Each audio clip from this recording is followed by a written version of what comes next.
and feeling threatened covering these spaces.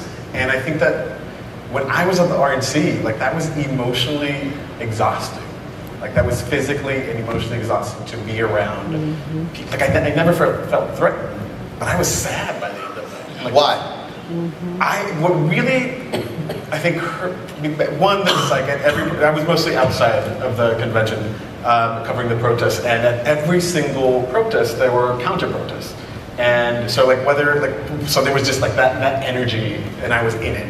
And then the other thing was just like watching young people who are part of the most diverse generation of this country's history, having different, like just having like racist views. But you know what? What was interesting for me is that while I was also at the RNC and spoke to several Latinos who were voting for Trump and were adamantly supporting Trump.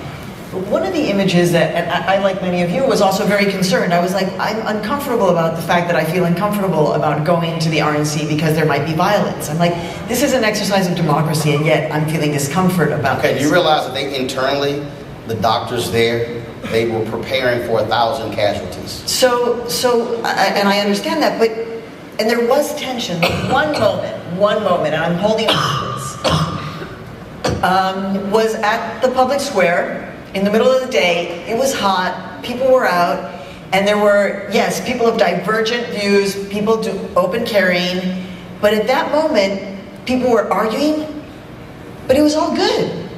Like, people were arguing, but there was not confrontation, there was not, and I'm like, you know what, there's also a notion that at the moment when we're being told we are the most divided, that also, there was also dialogue. And so, when I'm feeling glass half full, in my, I love this country moments, which I need, right? Like all of you, I need those. I think back to that place, and I'm like, we weren't at each other's throats then. Well, I got to admit,